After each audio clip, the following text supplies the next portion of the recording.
یہ ہے دنیا کی بہترین محلوں میں سے سب سے افضل محل۔ قرآن محل کی ضرورت کیوں پڑی؟ ضعیف قرآن پاک سے بھرے ہوئے محل کو کیسے خالی کیا جا سکتا ہے، یہ آپ کو آگے پتہ چل جائے گا۔ آج ہم اس کار خیر کی شروعات کرنے والے شخص محترم ذیشان صاحب سے ملنے کے لیے ان کی شاپ پر گئے۔ مختصر ملاقات کے بعد قرآن محل کو دیکھنے گئے۔ یہ موٹر سائیکل ٹرالی ضعیف قرآن پاک کو جمع کرنے کے لیے استعمال کرتے ہیں، جو موٹر سائیکل کے ساتھ جوڑی جاتی ہے، مگر یہ ٹرالی ان کے لیے بہت زیادہ مشکلات کا سبب بھی بن رہا ہے۔ 2 بار اسی کی وجہ سے ایکسیڈنٹ ہوا ہے، جس سے ذیشان صاحب کو کافی چوٹیں آئی ہیں۔ ان کو ایک لوڈر رکشہ کی ضرورت ہے، جس کی قیمت 5 لاکھ روپے ہے، اور ان کے پاس ابھی تک 80,000 روپے جمع ہوئے ہیں۔ ذیشان بھائی یہ کام فی سبیل اللہ کرتے ہیں۔ آپ سے درخواست ہے کہ جتنا ہو سکے اس کے لیے تعاون فرمائے، تاکہ وہ اپنے کام کو بخوبی سر انجام دے سکے۔ یہ صدقہ جاریہ آپ کے لیے آخرت میں نجات کا سبب بن سکتا ہے۔ قرآن محل کے دروازے کو جیسے کھولا تو ماشاءاللہ بغیر خوشبو لگے اس میں خوشبو آ رہی تھی۔ یہاں پر آپ دیکھ سکتے ہیں کہ کیسے کیسے قرآن پاک کے پارے مقدس اوراق جمع کیے ہوئے ہیں، اور کچھ گٹو بھرے ہوئے رکھے۔ جب یہ مقدس اوراق جمع کیے جاتے ہیں تو جو ریپیئر ہو سکتے ان کو ریپیئر کر لیتے ہیں، اور کسی مسجد و مدرسہ میں جمع کر آتے ہیں۔ اللہ پاک ذیشان صاحب کو اور ان کی ٹیم کو اور مخیر حضرات کو اس کا ڈھیروں اجر دے، جنہوں نے مقدس اوراق کی حفاظت کے لیے اتنا بڑا اقدام کیا۔ یہ کمرہ اسی طرح کے ضعیف قرآن سے بھرا گیا ہے۔ اس طرح اگر رکھتے گئے تو جتنے بھی کمرے ہوں گے بھر جائیں گے۔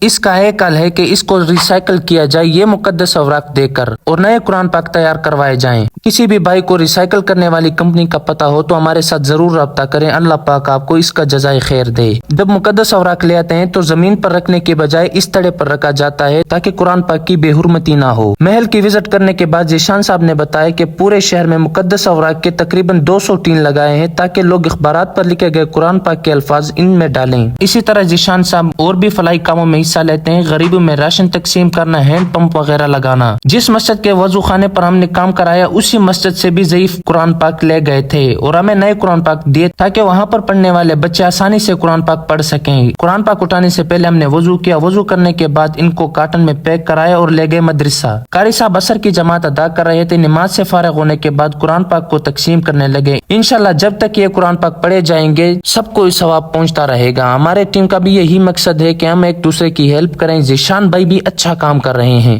اللہ ہم سب کو مزید اچھے کام کرنے کی توفیق دے، اور ہم سب کو گناہوں سے محفوظ رکھے۔ اور اس مسجد و مدرسہ میں صفوں کی اشد ضرورت ہے۔ جو بھی دوست تعاون کرنا چاہتے ہیں تو ہم سے ضرور رابطہ کرے۔ یہ تھی مختصر کہانی من ویلوگ کی زبانی۔ جاتے جاتے ویڈیو کو لائک کریں اور فالو کرنا نہ بھولے۔ شکریہ۔ اللہ حافظ۔